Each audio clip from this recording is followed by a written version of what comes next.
Гэта відэападкаст «Гісторыя на свабодзе». Мяне завуць Сергей Абламейка. Ці была беларуская савецкая сацыялістычная рэспубліка беларускай дзяржавай? Ці трэба сёння шанаваць тых дзеячоў беларускай культуры, якія жылі ў БССР, не змагаліся з камунізмам і атрымлівалі савецкія ўзнагароды? І ці розныя гэта паняцці Беларусь і БССР? Пра гэта і пра іншае мы пагаворым з доктарам гістарычных навук прафесарам Уладзімірам Лобачам.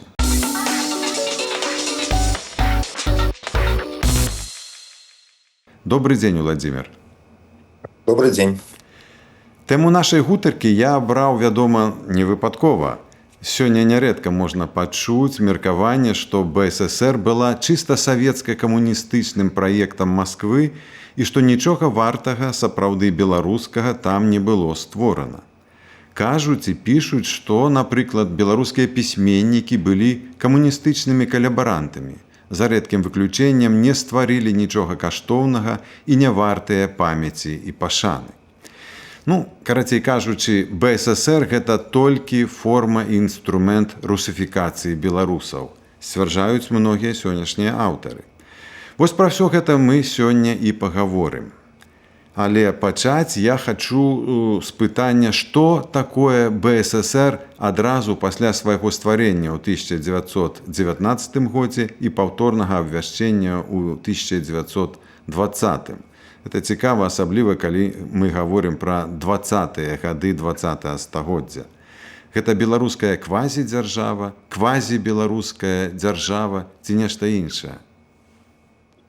Калі пачынаць ад самага пачатку, то, канешне, трэба ўлічваць вось той перыяд турбулентнасці палітычнай. Гэта адбывалася не ў шкляным нейкім пухіры.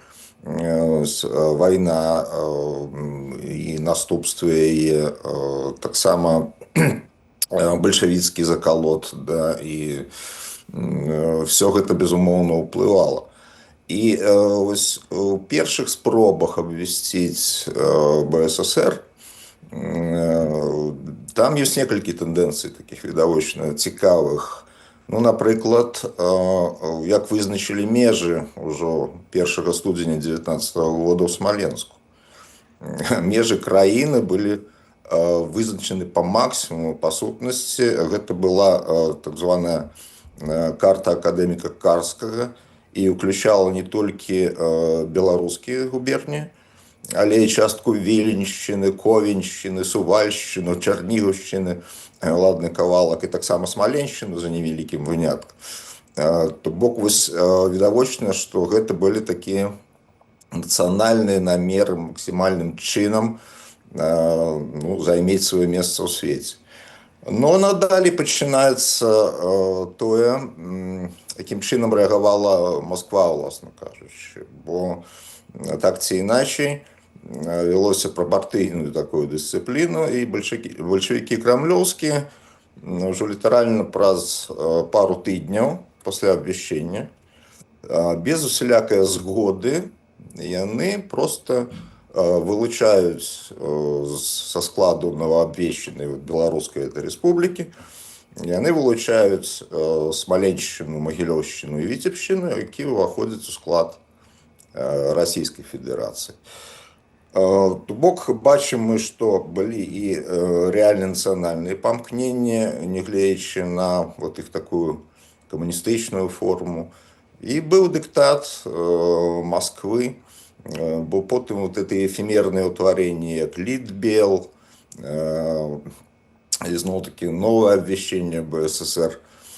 Все это выдавало на тое, што бальшавікам хацелася мець эту невялікую буферную рэспубліку фармальную на сваіх межах, якая, дарэчы, там складала на 54 тысячи кіламетраў, то есть зусім маленькая такая краіна. А ўжо як далей пайшлі працэсы, там ужо іншая дынаміка і заканамернасць. Тады ў мяне такое пытанне да вас. Ці ва ўсе перыяды свайго існавання на працягу 71 году Беларуская савецкая сацыялістычная рэспубліка мела аднолькавы характар і сутнасць, ці яе палітычнае вымярэнне нейкім чынам мянялася ў розныя часы. Не толькі палітычнае, таму што і культурніцкае, сацыяльнае і гэтак далей, безумоўна, яно мянялася розныя часы. І калі мы гаворым пра БССР 20-х гадоў, калі мы гаворым пра палітыку беларусізацыі, прычым рэальную, якая для нас сённяшніх ёсць марай, бо беларусы як бы ўпершыню займелі нефармальны, але як бы свой універсітэт, як бы свой тэатр, акадэмію навук і самае важнае школу беларускую у такіх маштабах, які памысліць датуль было немагчыма. І это тое, што праз стагоддзе, ось ужо стагоддзе прайшло ад тых часоў беларусізацыі, пра тое, што мы сёння марым і спрабуем ствараць, то бок, бо в рэальнасці не займелі. І, канешне, это адзін перыяд, і за ім ідзе вельмі трагічны для нас. Это перыяд сталінскіх рэпрэсій, калі, па сутнасці, квет нашай нацыі папрост знішчены. Ну і зноў-такі, калі мы берем 45-й год, эту спустошаную краіну, і 75-й год, машэраўскія часы, там, дзе індустрыялізацыя, эканамічны ўздым, таксама это розныя перыяды, і мне здаецца, што да кожнага з іх трэба падыходзіць абсалютна больш дэтальна і больш уважліва, а не спрабаваць стварыць нейкую такую стэрэатыпную візію БССР як квазідзяржавы. А вось пытанне ў мяне нарадзілася такое, калі Беларусь была больш беларускую, Беларуская Савецкая Сацыялістычная Рэспубліка ў 20-е гады ці ў другой палове 80-х гадоў 20-го стагоддзя, як вы лічыце? Ну, 20-е гады, это, вот, по маіх адчуваннях, з таго, што чытаў і з чым знаёмы, это неверагодны такі эмацыйны ўздым. Ось, калі вот все ўпершыню, калі все на віну. І нездарма, скажем, Вацлав Ластоўскі, якога не назавеш там наіўным і там простаком, які вот прыехаў на нейкія абяцанкі савецкія, ён просто убачыў рэальна, што адбываецца. Ён прыехаў, таму што ён убачыў, як будуецца праўдзівая Беларусь, па яго меркаванні. Так, ён паплаціўся потым за свой выбар жыццём, ну, ён шчыра ў гэта паверыў. Калі мы гаворым пра 70-е, уже там, першую палову 80-х гадоў, то у параўнанні з разгляданай эпохай мы бачым, як сістэмнай робіцца і такой планамернай русіфікацыі, прычым ва ўсіх сферах. І так, там ёсць і песняры, умоўна кажучы, і там беларускі тэатр, но это уже хутчэй набывае фармат такіх візітовак, да, то бок тое, што адбываецца в рэальным жыцці, в рэальнай школе, ўжо не адпавядае таму глянцу, як бы, ну, як і казалі бальшавікі, што мусіць все быць камуністычным па змесце, нацыянальным па форме. Дык вось у 20-е гады было нацыянальным, мне здаецца, і па змесце, і па форме. У 20-м годзе палітычныя падзеі, геапалітычныя падзеі прывялі да ўзнікнення вялікай беларускай эміграцыі. І ў пачатку 20-го стагоддзя, і пасля Першай сусветнай вайны і рэвалюцыі, і пасля Другой сусветнай вайны.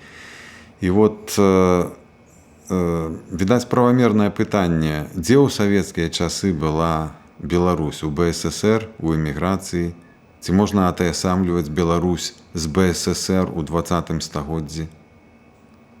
Ну, тут, як я займаюся культурнай геаграфіяй, то калі мы маем на ўвазе краіну сваю родную, да, то, безумоўна, Беларусь і БССР у гэтым плане это тоесныя паняткі. І все мы цудоўна сабе уяўляем вось гэты контур, абрыс нашай краіны.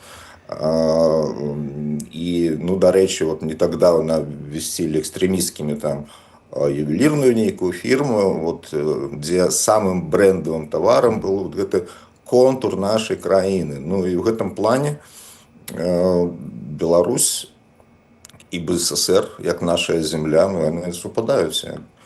А калі мы гаворым пра беларускасць як от форму ідэнтычнасці, культурныя нейкія формы, як супольную гісторыю, то тут ізноў такі, нягледзячы на намаганні эміграцыі і пэўныя дасягненні там і в навуцы і культуры, все адно все працэсы так ці іначай в эміграцыі альбо дзе яшчэ, яны все завязаныя на радзіму, на краіну. Без яе все астатняе губляе сэнс вопрос. І іншая справа, што наша задача сённяшніх, дзе б мы ні былі, як бы напаўняць нашу краіну нашим реальным беларускім зместам. Ну, скажем так, вернуць сабе свой страчаны вырай на зямлі. У 1950-х гады ў Менску была выдадзеная кніга «Фарміраванне і развіццё беларускай савецкай нацыі». І вот вы спецыяліст па этнаграфіі і нацыянальных пытаннях. І на вашу думку, ці існавала беларуская савецкая нацыя? Ну, гэты канцэпт, ёсць два падыходы. Ёсць такі падыход інструментальны, што нацыя – гэта палітычны канструкт, уласна кажучы. І гэта супольнасць грамадзян, да, які усведамляюцца грамадзянамі гэтай краіны, маюць такую агульныя погляды на ўласную гісторыю, нейкі культурную матрицу. І другая версія, што нацыя – это такі закономерны этап развіцця этноса, вот на такой этнічнай аснове ён будуецца. І калі мы гаворым пра савецкую нацыю, то это такое своеасаблівае разуменне, мне падаецца, конструктивизм, потому что все этносы, на думку от советских этнологов, проходили три этапа в своем развитии. Это племя, народность, нация, якая могла быть буржуазной, социалистичной. И там критерии досыць такие размытые. Это агульность территории, агульность мовы, это уже индустриальный этап развития. І фармальна пад гэта можна падагнаць там БССР тыя часы.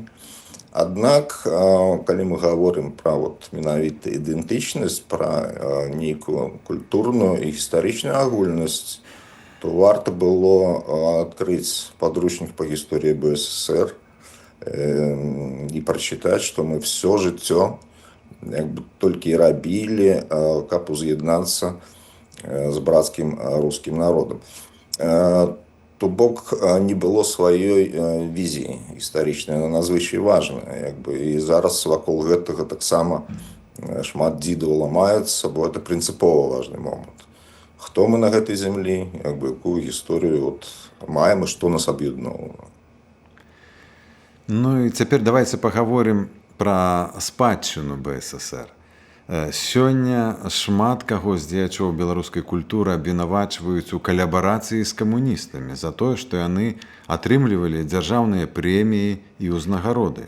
Такое пішуць нават пра Васіля Быкова, маўляў, герой сацыялістычнай працы, лаўрэат ленінскай прэміі, значыць, халуй камуністычнага рэжыму.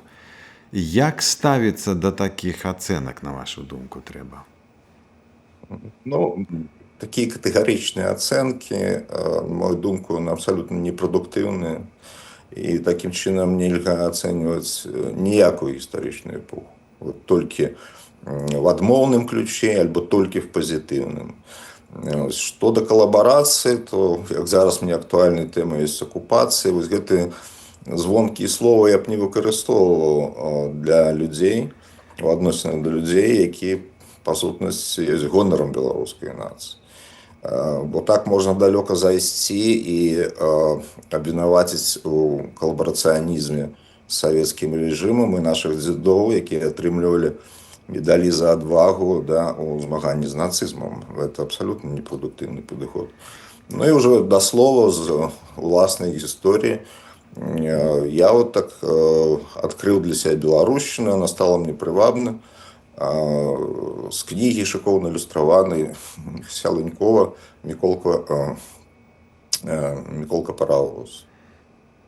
Вот для меня это было просто вот захопление. И, конечно, я там не зважал на некие, магчыма, ідэалагічныя такія акценты. Ну, их там просто не было. Вот хлопчик с дедом змагаюцца супраць акупантаў, и все это подаецца в такой захапляльнай форме.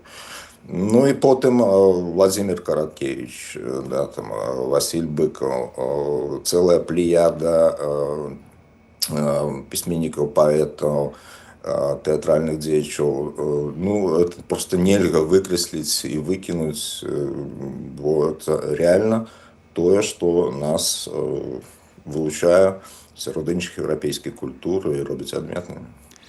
Я б дадаў яшчэ навукоўцаў, Мальдзіс, Кісялёў. Безумоўна, бо это вялікі бок, які трэба проста цэніць і развіваць надалей. Ну і тады ацэначнае такое зробім падсумаванне папярэдняе. Як, на вашу думку, мы павінны разглядаць перыяд жыцця беларускага народу ў БССР? Як яго трэба ацэньваць?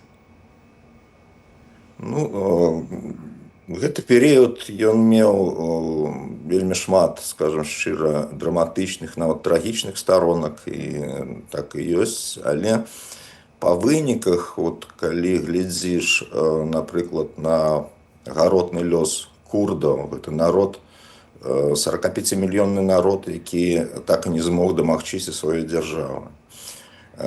То беларусы маюць свой дзяржаўны нацыянальны вот гэты дом, і это вельмі важна ў сучасным свеце. І ўжо толькі ад нас залежыць, які парадак будзе ў гэтым доме. Але тое, што гэтае вот дзяржава-будаўніцтва, яно мае пазітыўны характар, гэта безумоўна. Владимир, яшчэ вот у мяне ўзнікла такое пытанне. Мы можам імплементаваць да гэтай сітуацыі нейкія крытэрыі, як ацэньваць розных дзеячоў у Беларускай Савецкай Сацыялістычнай Рэспублікі? І вы, і я там жылі, і я вот вспамінаю такога персонажа, як Алесь Башко быў такі. Ён змагаўся з беларускімі нацыяналістамі, як такімі, пляжавую міграцыю. Там былі нейкія яшчэ антысеміты, вось, бягун. Відаць, ёсць нейкі крытэрый плёну, які чалавек прынес для нацыянальнай культуры. Можа быць, так можна ставіцца да гэтых людзей, якія жылі, працавалі і тварылі ў БССР? Конечно, я так разумею, что калі творчасць того ж самого Владимира Караткевича перавыдаецца з пакалення ў пакаленне, не губляе ні сваёй актуальнасці, ні сваёй знакавасці, як літаратурная мастацкая з'ява, то гэта адно. А калі быў нейкі аўтар, фармальны член там саюза пісьменнікаў, а вылучаўся толькі тым, што пісаў даносы на калег, это зусім іншае. І, як правіла, імёны такіх людзей ўжо ніхто не прыпомніць. То бок час сам расстаўляе ўсё на свае месцы, і гвалтам у нацыянальныя героі ці народныя пісьменнікі запісаць немагчыма. Ну і нарэшце тады я папрашу вас адказаць вот як доктара гістарычных навук, прафесара, гісторыка на гэтае сцверджанне, што все, што было ў БССР, это чыстая саветчына, это все дрэнна, не варта туды азірацца. Все ж, ці стварыла БССР падмурак для незалежнай беларускай дзяржавы?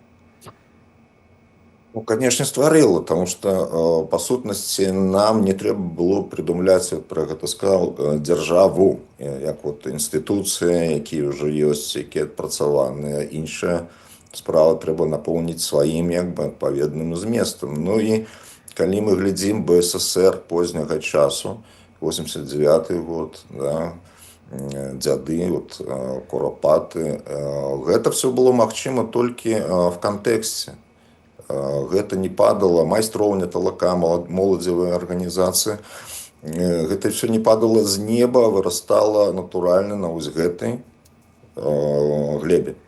калі моладзь разумела, адчувала, што да, пры наяўнасці беларускай нібыта дзяржавы ёй не хапае сапраўднага беларускага нацыянальнага зместу. І от пачыналася гэты рух вельмі моцны, вельмі такі на вялікім энтузіязме, і просто тут нельга адно адарваць ад другога. І зноў такі і майстроўцы, і талакоўцы, і тутэйшыя, яны выраслі не ў цепліцах. І яшчэ я дадам, што я спецыяльна перад нашым сённяшнім запісам нашай размовы з нашай гутаркай цікавіўся, як гэта ва ўкраінцаў. І аказваецца, украінцы сёння значна больш высока ацэньваюць украінскую савецкую сацыялістычную рэспубліку. У іх такога менш самаедства, чым у нас. Прынамсі, той, што можна бачыць у сацыяльных сетках у Фейсбуку. Гэта таму, што яны больш на высокім узроўні нацыянальнага развіцця? Просто мне здаецца, калі скажем, нацыя даходзіць сапраўды да такога ўзроўню ўжо па-сапраўднаму дэмакратычнага, тады знікае гэта фейсбучная шапка закідальніцтва, якое, на жаль, уласцівае беларусам. Іх займаюць куды больш важкія справы. І, канешне, украінская ССР ім бачыцца папярэдніцай цяперашняй незалежнай Украіны. І немагчыма выпіліць з гісторыі, тады проста атрымаецца нелагічна. Таму там больш спакойна і ўзважліва да гэтага ставіцца, а паколькі мы яшчэ на такім раздарожжы, такой сітуацыі турбулентнасці, нават недзе пасля 2020 года, то вельмі часта людзі любяць кідацца з крайнасці ў крайнасць. Я думаю, гэта пройдзе. Дзякуй, Владзімір, за гутарку. Дзякуй вам. На сувязі быў доктар гістарычных навук, прафесар Уладзімір Лобач. У Празе для вас працаваў Сяргей Абламейка.